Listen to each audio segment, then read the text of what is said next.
Hey guys, this is your cloud guru back again, and today we're going to get into VirtualBox.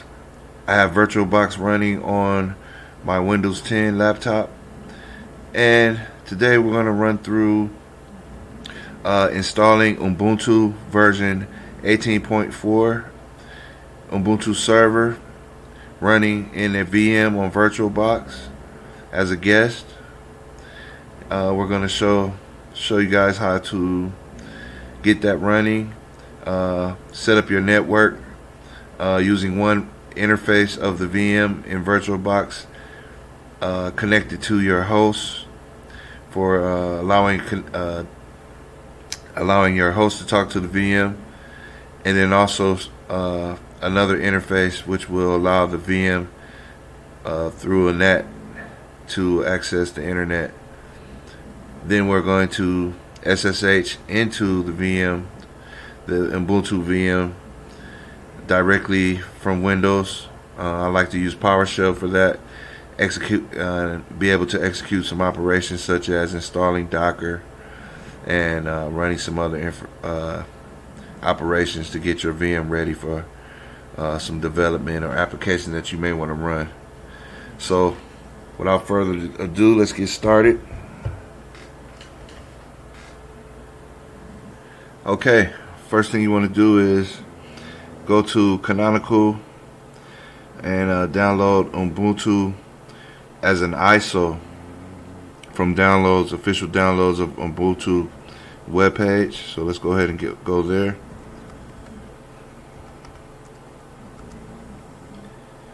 So we'll just go ahead and search it. Ubuntu 18.4 download Ubuntu desktop, and as you can see, I've already visited the site, and here we're going to be downloading the official. Once you get to it, ubuntu.com/download/desktop. I downloaded the desktop, but today we're going to just do the server. So make sure you download the server version of 18.4 because it's much smaller and it doesn't include the desktop install, which is much bigger. And we'll probably do some other videos on using Ubuntu desktop, but here is Ubuntu server 18.04.3, and we'll go ahead and download that.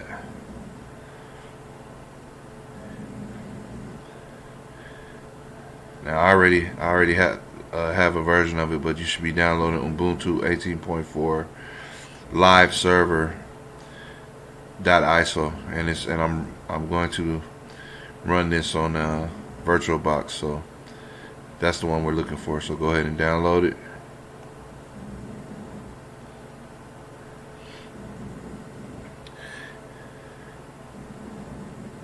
And once it's done, go ahead and move over to VirtualBox. As you can see, I have quite a few VM guests that I've been using lately. What you want to do is go ahead and start new on this tutorial. We're going to just be starting new. There's ways that you can use clones, like for instance, you can create an OVA file in VirtualBox of a existing server that you have, and then if you want to spin up a new one, you could just clone it. But today we'll start with a new one. So we hit new. The way I do it, I'll just create a name. So let's say Ubuntu server demo, and the folder that you want your virtual machine files to be stored in, which is pretty important because it's not really easy to move these files. So you want to have a pretty solid folder on your machine, on your laptop, where your VirtualBox is running, that you can find, and you don't want to mess around with that folder. It's Linux.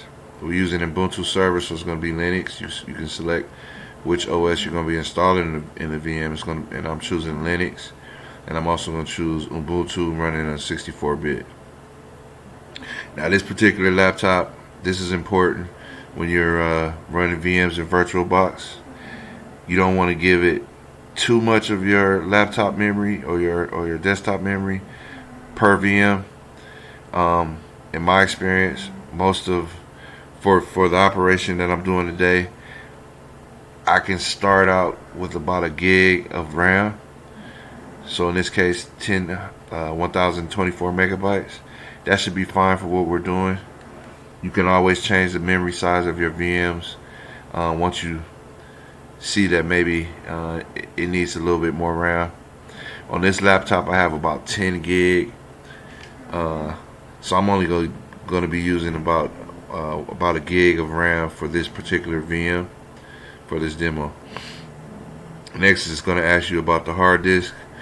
It defaults to create a virtual hard disk, which is pretty good. You always want to create a new one when you're starting a new VM. That way you don't have to worry about messing up any of your other hard disks that you may have running on your machine. And they have guided mode, but I'll just go ahead and select create. Now it's verifying the file location.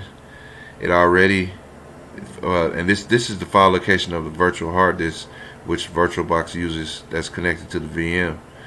So this is your actual storage that's connected, attached inside your VM.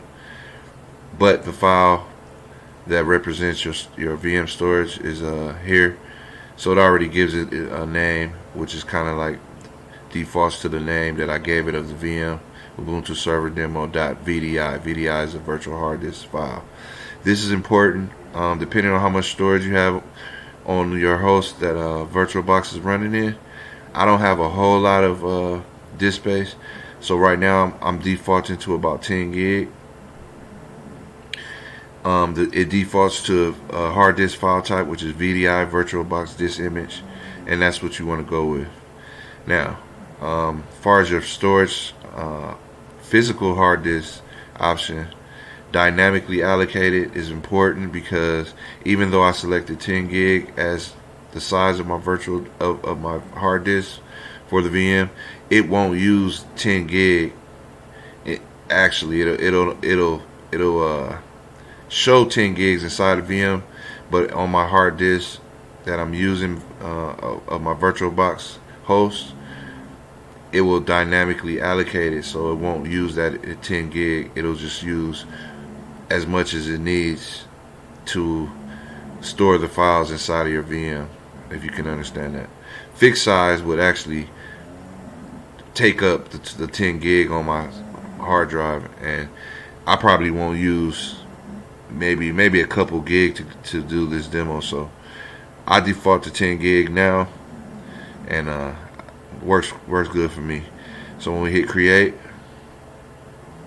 it already created it down here, Ubuntu server demo. That's the VM that I just created. Okay, now what we want to do before we go into the options of the VM that we just created, and we want to tell it to use the ISO, the Ubuntu server ISO boot up, which is emulating a CD or DVD drive for this VM that we will be inserting a installer disk. Before we do that, here's an important thing that you want to do on Windows. Sometimes when you run VirtualBox, it defaults to a certain network configuration in VirtualBox. Go up to File, go to Host Network Manager. Make sure you create it. When you install VirtualBox, it's going to create an Ethernet host-only adapter. So you want to make sure your DHCP server is enabled. You can see the IP address of that Ethernet adapter that VirtualBox is using to talk to the host, because you're going to be using that for your host, your laptop or your desktop, to talk to that VM. And you want to make sure you connect your VM to this virtual network. I already have it set up. VirtualBox host only Ethernet adapter is number 2. This is the second one that I use. so it gave it number 2, but it'll be named whatever, something different on your service. You want to leave it. What I do, I configure that my adapter manually. You can either way, it works pretty good. You can do configure adapter automatically or configure adapter manually, and then just put in the IP address of your host only network. As you can see, I'm using 192.168.99.1 for the gateway to the host only network. Okay, so it's pretty simple. You can also go ahead and do it, configure adapter automatically, either way.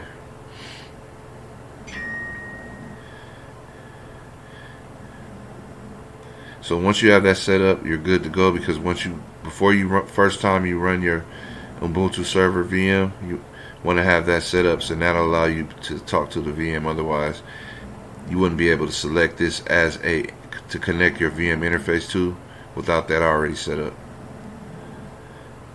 Okay, so what we do, you don't want to click on this new VM that we started, because it'll start up, but we want to go in and set it up to use the Ubuntu server ISO image that we downloaded. You want to right click on the VM and then look for settings. Go ahead and go into settings, and here you see all the settings for the VM that we want to get together before we run it. As you can see, the name, you can always change that when the VM's not running. Letting it know that it's Linux and it's running Ubuntu. It's going to be running Ubuntu. Advanced, your snapshot folder, share clipboard, drag and drop. I'm not going to get into that today. You have a description, info that you can make notes, and disk encryption. I don't do any disk encryption at this time. Next one is system. And like I said, like we did earlier, we could set the memory amount that this VM will be using.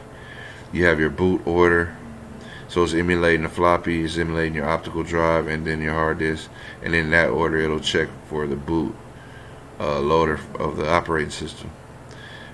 Don't really need to change any of that. Processor, this is important. Keep it at 1 CPU for what we're doing. Depending on what kind of machine you're running, what kind of laptop, you may have 1, 2, or 4 or more CPUs. Just use 1 for now for my tutorial. That way you don't have to worry about overloading your host system at all, and it'll keep it isolated to that 1 CPU. Acceleration, don't really bother that right now. Hardware virtualization should be enabled, that allow it to create VMs inside of the VM. Don't need to mess with that. Display, leave it like it is. Here's the most important thing of what we're doing. We're going to tell this VM to look for the Ubuntu server ISO that we downloaded. Okay, so this is an important thing right here. So you want to look at it. You should have it should default. It should have default to giving you a IDE controller and a SATA controller. The SATA controller obviously is already connected to your new virtual hard disk in VirtualBox already, so that's ready to go. Now here's the important thing: no disk image file selected. We want to load that ISO image into the secondary drive, optical drive. So you want to click on that, go over here to optical drive, secondary master, leave it as secondary master. Then you look for this little optical drive icon with the drop down arrow. You want to drop down, and it's going to say choose virtual optical disk file. This is important. This is where you select the ISO file that you just downloaded from Ubuntu, and that'll load into your VM as an optical disk to set up the install. Here you can see I already have it here, but this is desktop. Also, you have host drive D, which you can actually let the VM read a disk on your host. You want to go to choose virtual optical disk file so you can find that ISO. Okay, so go to the folder where you downloaded it. I already have it here. Ubuntu 18.043 live server AMD ISO. Select it and then open, and that will load it as a optical disk into your VM, and that'll start your install. So that's the one that we downloaded from Ubuntu. Very important. Okay, audio. We won't be worried about audio on this tutorial. Here's the next most important step. Okay, network. You want to enable network adapter. It'll give you one. It defaults to NAT, which is good because that'll allow it to talk to the internet through your host's Wi-Fi connection. Adapter 2 is what we're going to use because we want to allow it to talk directly to the host, because just on NAT is just going to look for an outside gateway through your Wi-Fi connection, some outside gateway. But the host, it won't. The VM won't be able to talk to the host directly through that interface. So you want to give it another interface, enable it, and you want to attach it to host only adapter, the one that we looked at earlier, VirtualBox host only Ethernet adapter. Make sure that's selected. You don't have to worry about any of the advanced options. The default adapter type and options are fine for what we're doing. Right now, you don't need to worry about setting up a third or a fourth adapter for this tutorial. What I like to do, it's defaulting right now to the NAT adapter as number 1. I like to switch it up and make the number 1 interface my host only using VirtualBox, and switch the second interface to NAT. So remember, NAT is going to allow the VM to talk to your gateway out to the internet, and the host only adapter is going to let you talk to the host and let the host talk to the VM and see it on a totally different network, which is the host only network that's created when you install VirtualBox. That's about it. Not really going to use any of these other VirtualBox options now. Once we finish and that's ready to go, hit OK, and we're looking at the VM. What I do, VirtualBox allows you to run the VM without the monitor, and which is called headless start. But the first time I run and I install, you gotta run it with the video screen connected to the VM. That way you can see your IP addresses, you can do your installation options, and so on and so forth. And then after the server is set up and you can talk to it from your host or from remotely, then you can come back and start it as a headless VM. So go ahead and do normal start and go ahead and start your VM up.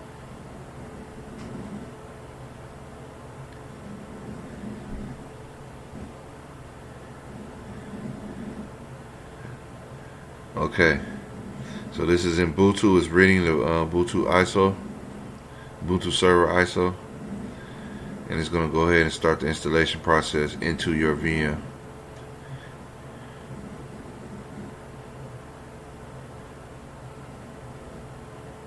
Now, some VMs allow you to use a mouse inside the VM console, and some of them don't. Ubuntu actually does use the host mouse input, USB mouse input during your installation session, which is good. So you want to let all that process run through. Everything is pretty much automatic. It's just going to ask you a few things that are real easy to get your server set up the way you want it. for the first time.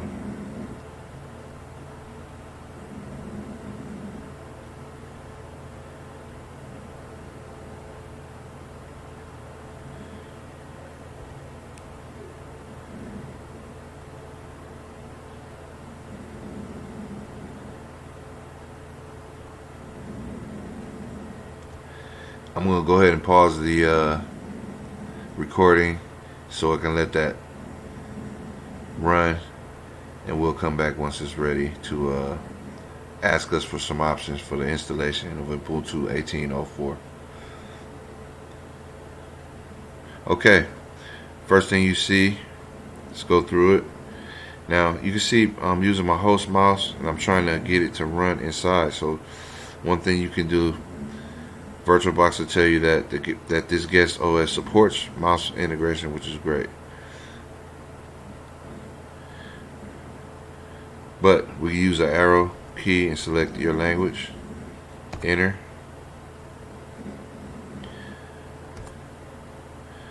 Asking about the interfaces that we talked about earlier, and as you can see, I got my 192.168.99 network running, which is the host network, and it's giving me a DCHP is giving me a address of host address of 192.168.99 and then 119, and then below that is my second adapter, which is connected to NAT, and NAT has reached out to my Wi-Fi gateway where I am in the building and received the address of 10.0.3.15, which is a separate NAT network, which is NATed inside of your host, so that only your host can only your which is NATed inside of your VM. I'm sorry, your guest. And that network can only talk to the NAT is NATed out through your Wi-Fi connection, which is your host provides through Wi-Fi. Okay, so you don't have to do any changes to that. Hit done. Configure proxy. We're not gonna do anything with that. Hit done. Alternative mirror for Ubuntu. Not important right now. Done. Now here's file system setup. Installer can guide you through partitioning an entire disk, either directly using LVM, or if you prefer, you can do it manually. I use LVM because LVM is pretty good with later on if I wanted to resize the disk or create extra disks without actually reformatting the disk or repartitioning the disk. So I choose use an entire disk and set up LVM. And the disk that it's talking about is just that VirtualBox VDI disk, not talking about your host disk at all. You don't have to worry about that. That's important to know. And I just use an entire disk to set up LVM, so it can use that 10 gig disk that we created that's connected to the VM. Select it. It's creating an LVM group. Defaulted. Right now it's defaulting at 10 gig, which is what I created, which is fine, so it looks good. Let's roll with that as a disk to install to. File system summary. Everything looks good. You usually don't have to change anything about for this demo. We're not going to get off into changing anything about your LVM groups or your hard disk. The defaults is fine for what we're trying to do. So go ahead and hit done. Confirm destructive action is letting you know that it's going to be erasing that virtual disk that we created, which is brand new anyway, so it's fine. So we want to go to continue. Let it know it's fine to go ahead. Now here's the important thing. You want to set up your Ubuntu user that you're going to use to log into the server. So that's pretty important. So we're going to go ahead and just say demo admin and server name. Give it a server name. In this case, call it Ubuntu demo as a server name. username, which is important, because this is what you're going to be using to log into your server. This time for the username, we're going to use demo admin again, and then password. So I'll do a quick password, and this is what we're going to use to log into Ubuntu from SSH and our main admin server.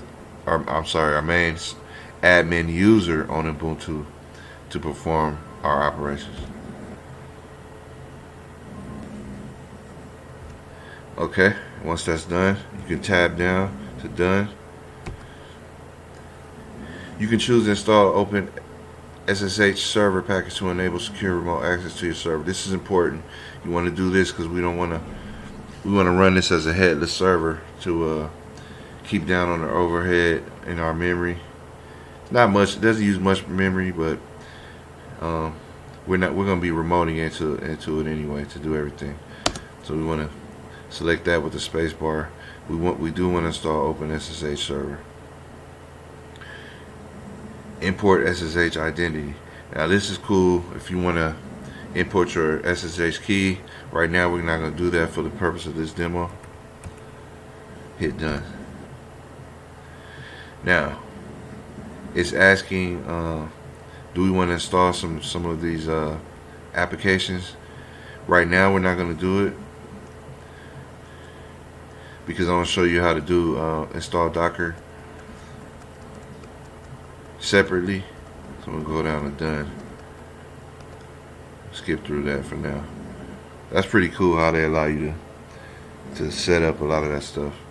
But for the sake of time, we just want to default to clean Ubuntu server install without any of those options right now. Alright, so it's going to start installing at this point, and it's showing a log while it's running. And I'm going to go ahead and pause the recording, let that run, and we'll be right back when it's done installing. Shouldn't take too long. Should take about maybe 5-10 minutes, depending on your processor and your hard disk speed.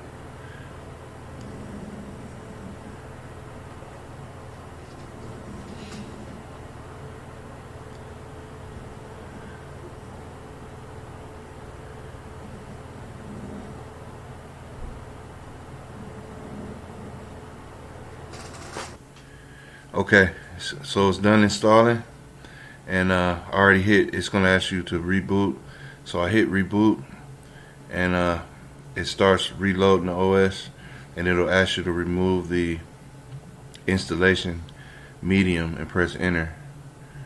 So start and reboot.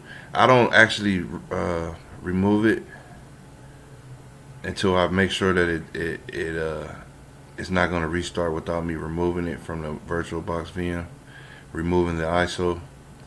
So let's take a look and see this time if it's going to restart without me actually removing it.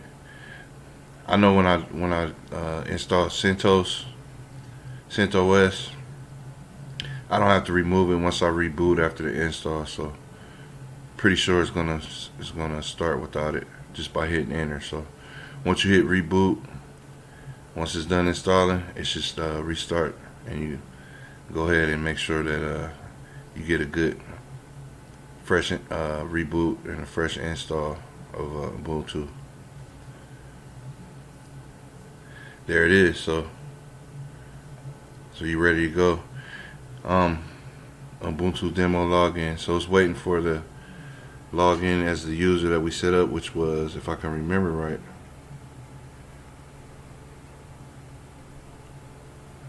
demo admin. It's running some scripts. Ubuntu server has some initial scripts that it's going to run, which is cool. Go ahead and let those run.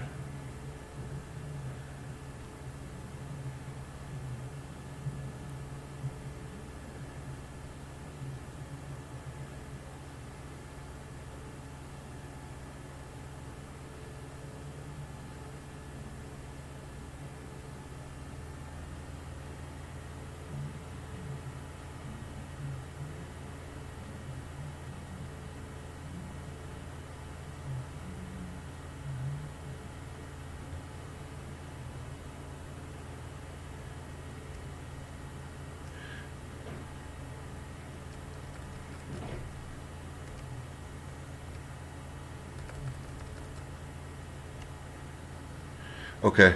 So after it runs those scripts, it'll ask you for the login. I didn't type in the login quick enough, so it ran the scripts on me. But anyway, let's go ahead and log in with the demo admin user. Type in the password that you set up.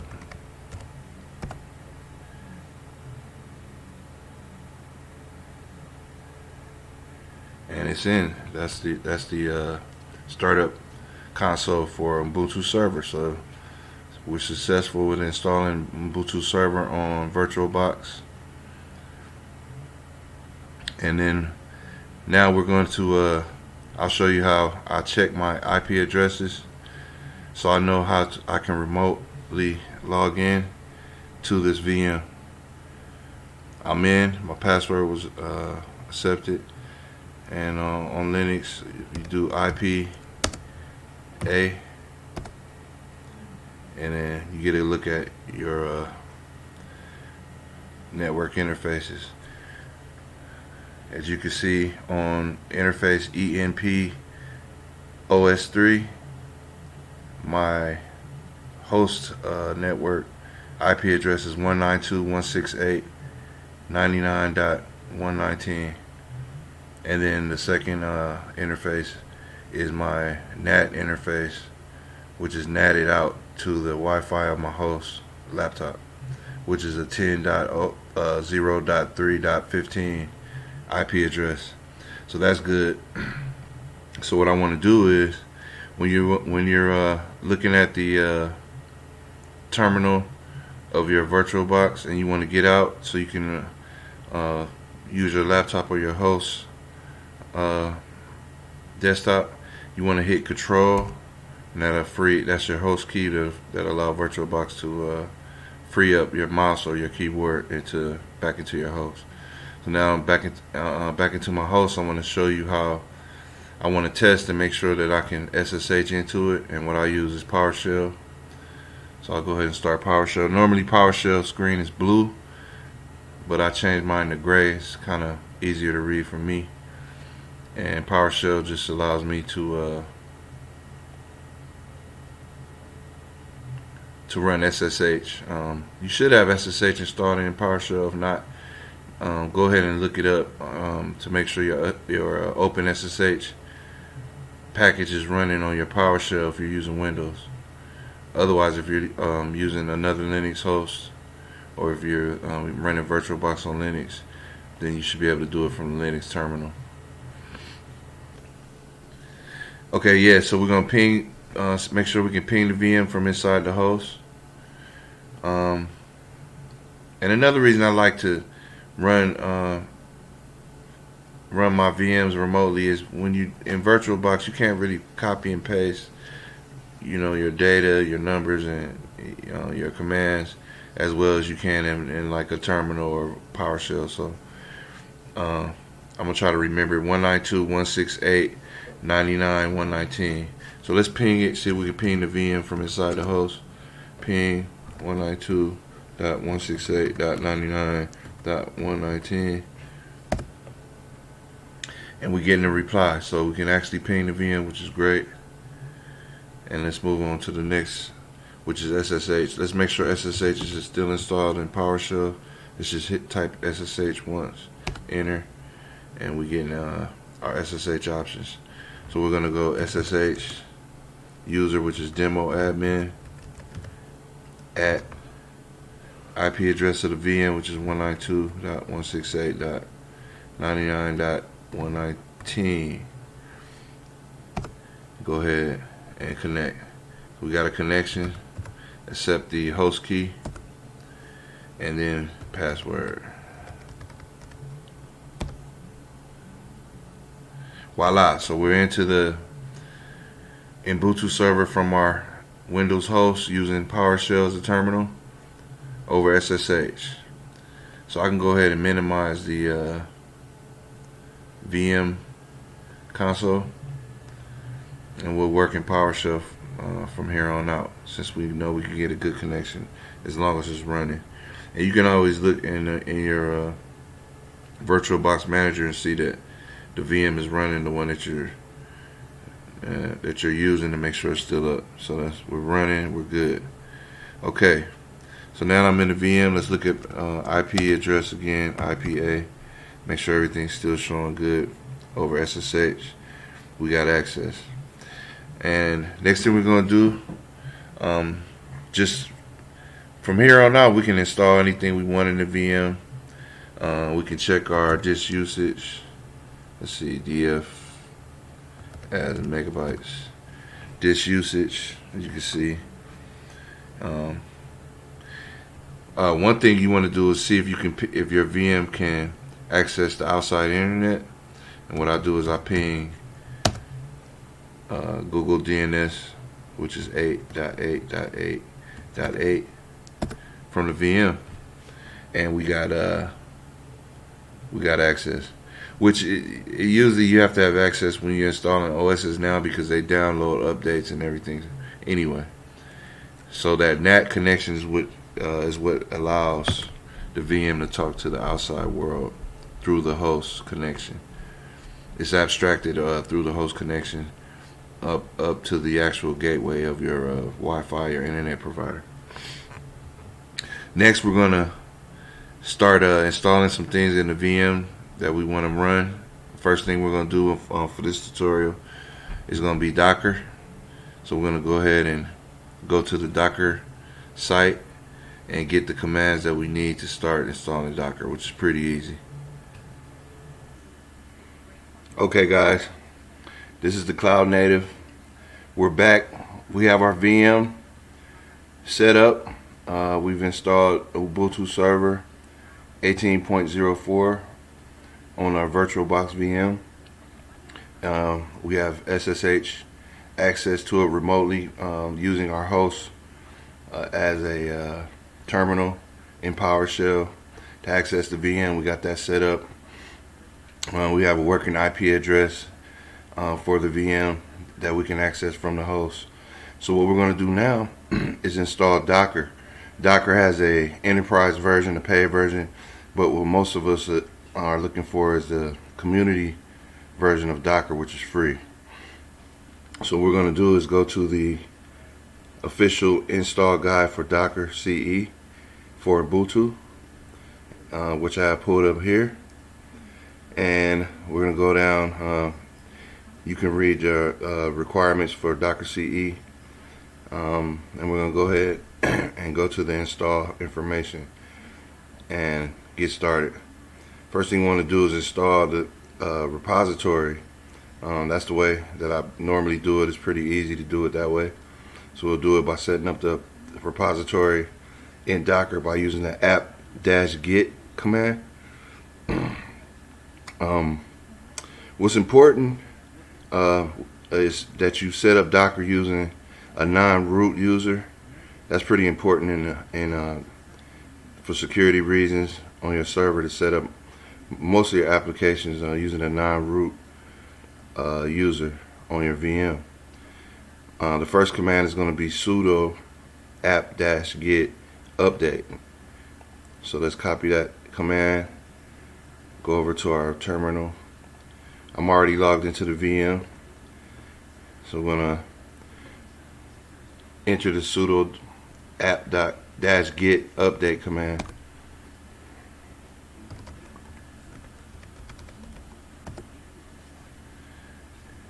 Now right now, the non-root user that I set up in Ubuntu is requiring a password to run sudo, and I'm not going to take the time to show you how to set up the non-root user for passwordless sudo at this time, but that'll be another tutorial. So for now, we'll just go ahead and enter the password when we run sudo.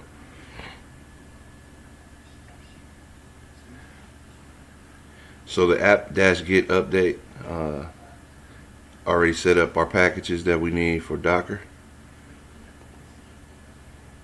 We're going to go to the next command, which is sudo app-get install, and we're going to install some of these other packages, which is the second step.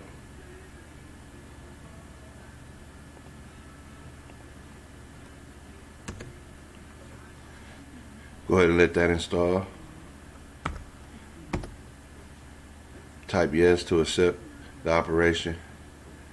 It's going to go ahead and install some of the packages we need for Docker. Alright, that's done. Third step, we want to install the official GPG key for Docker, and it's all set up in this one command. Go ahead and do that. Okay.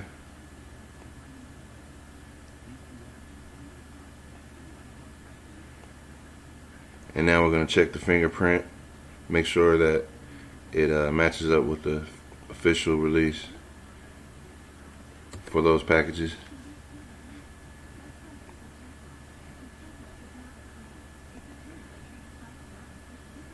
Okay. Now, next thing we're going to do is set up the stable repository for Docker, which is the next step.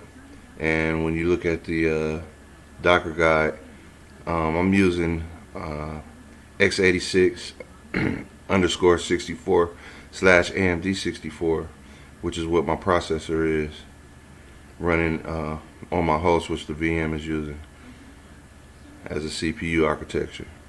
So we'll choose that one.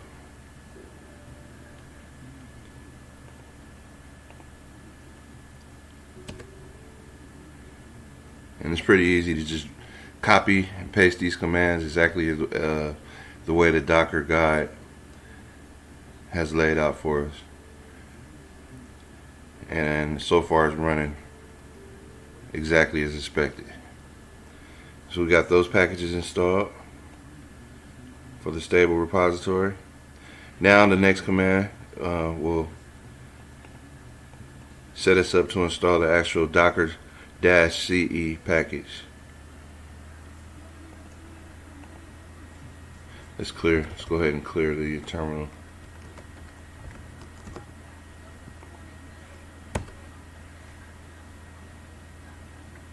That's going to install.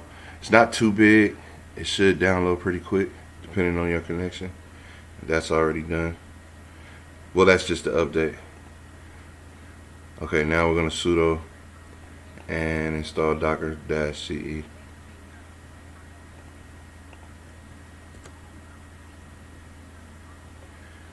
Now it's important that you follow. This package is 384 megabytes, so it may take a minute. I may pause the recording to let that download. But as you can see, if you follow the guide exactly as I'm doing, it should work as expected on your system. And these commands are for Ubuntu.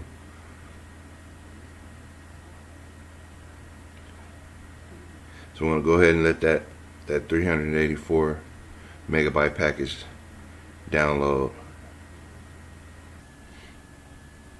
Okay, so we've completed downloading the main packages for Docker, and it's installing using the package installer app-get, and it set up our symlinks so we can run Docker as a command and get access to the Docker command from our user.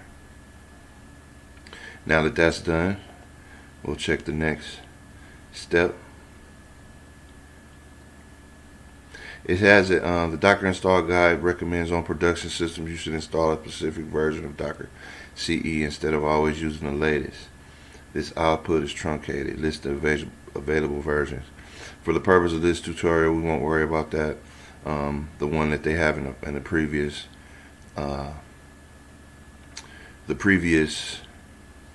instructions will work fine for what we're doing.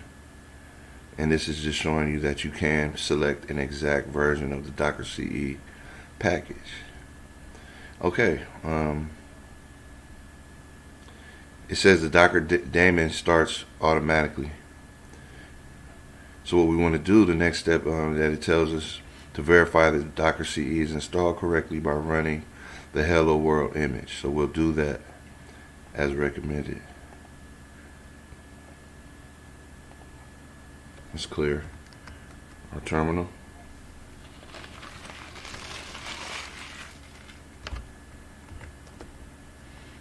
And we'll run the hello world image by typing sudo docker run hello-world.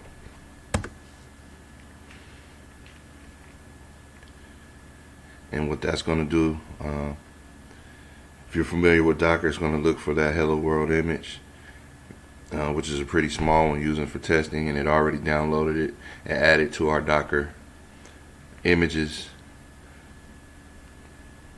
repository inside of our VM. So what we want to do, we want to use docker ps command, and what I'm going to do now is check to see if I can run Docker without using sudo. So I'm going to do docker ps, which will list our running containers. And as you can see, I get a permission denied while trying to connect the Docker daemon. So we're going to go ahead and do sudo docker ps.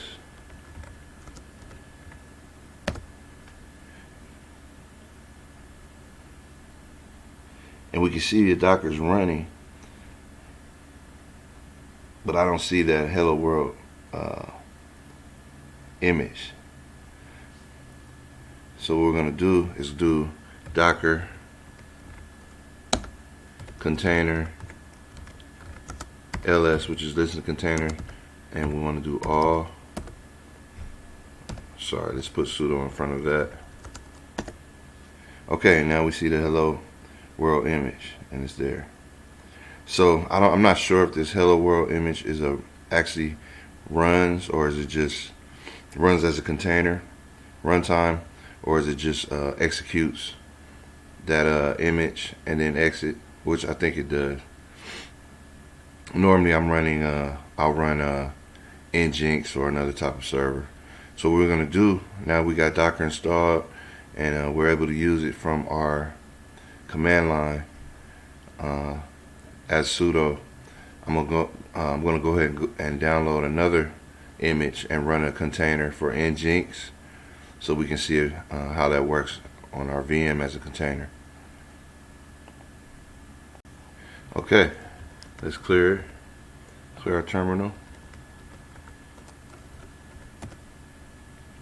and I'm going to do the docker run and -- name my Nginx1 -p for the port 80, which is going to map to our VM port 80, and the image that we're running is Nginx. So we're going to run this command, which should pull the Nginx image and start us up an Nginx container. Let's see how it works. Still getting that permission denied, so I need to run sudo, and I'll show you I can get rid of that sudo by adding my Ubuntu user to the sudoers file and setting up passwordless sudo, but I'm not going to take the time to do that for the purposes of this tutorial. So we're going to sudo in docker run the Nginx and set it up on port 80 in Docker.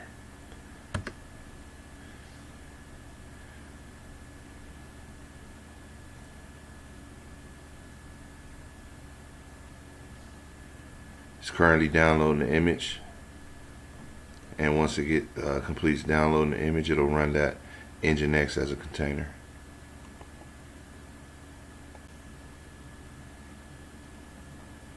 Okay, it's just about done downloading the image for Nginx in Docker, extracting those files, and it's going to launch the container.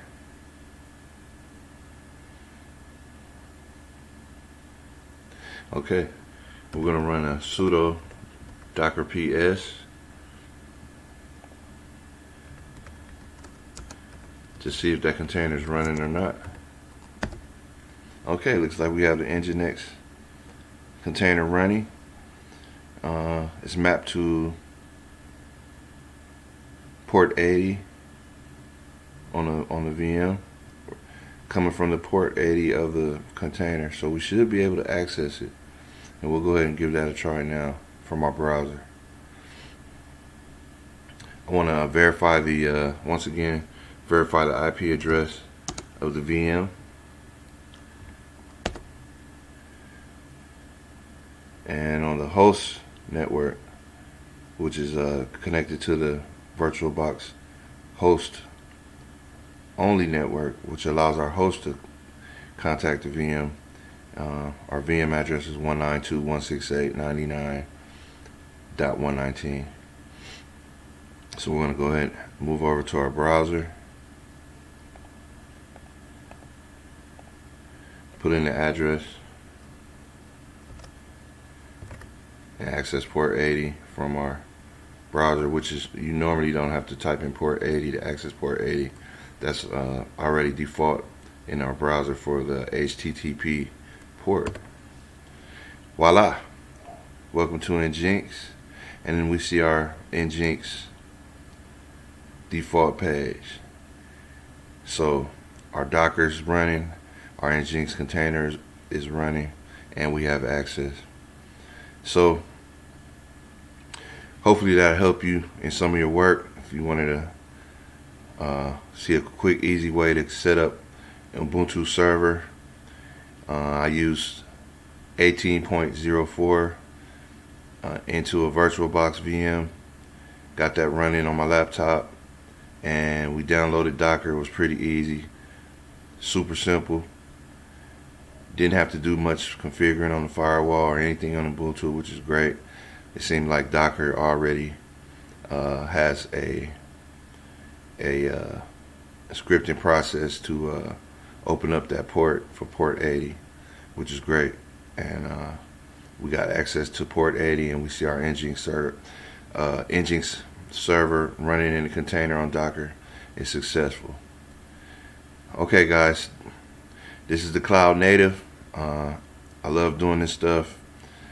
Hopefully it can help you guys in some of your work, make you more successful with cloud technologies, and we'll see you on the next video. Appreciate it.